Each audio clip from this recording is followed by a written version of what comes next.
The story of faithful love from the works of Abdulrahman Jami. Welcome to Persian Stories. In this episode, we turn to one of the last great masters of classical Persian poetry and thought. His name is Abdulrahman Jami, a poet, scholar, and mystic of the Persian world. Jami lived at the crossroads of poetry, ethics, and spirituality. He believed love was not emotion alone, but a measure of character, loyalty, and noble conduct. Beyond poetry, Jami was deeply connected to music. He believed rhythm and melody could express truths the mind could not explain. For Jami, music moved the soul directly, like love itself, felt before it is understood, heard before it is explained. The story you are about to hear is a free and modern retelling inspired by Jami's vision of love, devotion, and moral courage. And now, this is the story. Once, long ago, a young prince named Aryo left his city in silence and disguise, riding out with trusted companions, not as royalty, but as hunters. They reached a wide and quiet plain. The wind was gentle at first, then slowly grew restless and strong. Deer ran in the distance, swift and untouchable. For hours they chased their quarry, but fortune turned away from them. No deer was caught, and in the rising storm they lost their path home. By evening, thirst overcame them. They wandered through the night, and when morning came, their hearts were uneasy.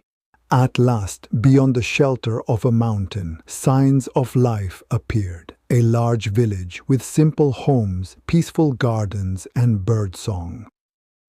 They arrived at the first inhabited house. The family was in the fields, and only a young woman remained at home. Her name was Aresu. She was baking bread beside the oven. The scent of warm bread filled the air, drawing the hungry men toward the house.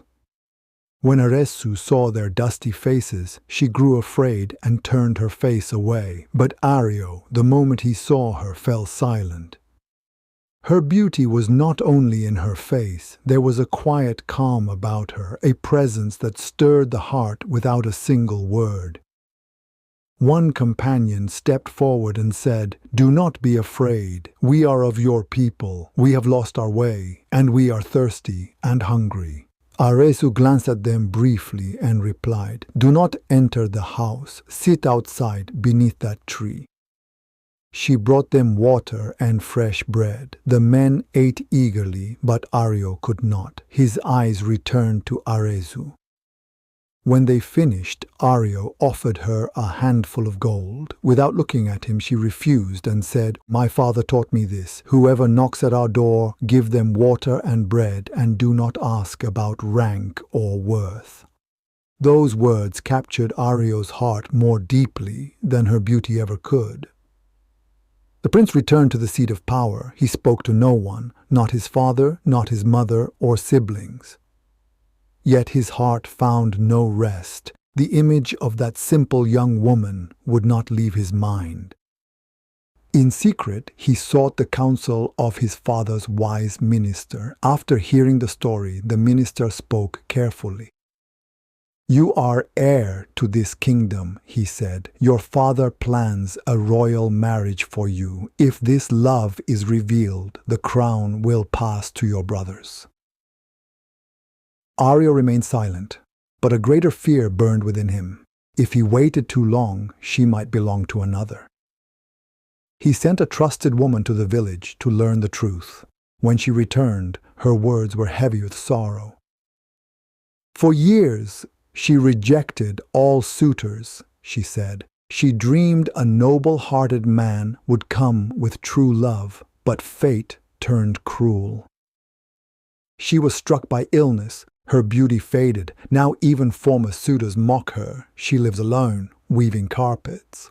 Aryo decided at once. Without telling anyone, he vanished. He dressed as a wandering dervish and pretended to be blind. Alone and quietly, he returned to the village. He went to Aresu's door and asked for her hand in marriage. Aresu, who had lost her own beauty, felt compassion for the blind man. She sensed honesty in his voice and accepted his proposal. They were married. Years passed, 20 simple years filled with peace and quiet devotion. Ario tended sheep, Aresu wove carpets. He never spoke of kingship or past glory. Their home was small, but their hearts were vast. Then Aresu fell ill and left this world. After her death, Ario's sight returned.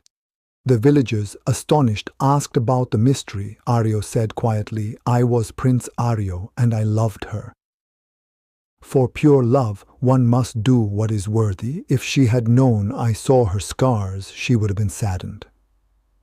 She had not the beauty of the face, but the character of true lovers. This story reflects only one facet of the human and ethical wisdom found in the works of Abdulrahman Jami. Each story opens a door inward, inviting sincerity, compassion, and a deeper understanding of what it means to live with honor. Thank you for listening to Persian Stories. We hope you will follow the channel and join us again for another story and another journey.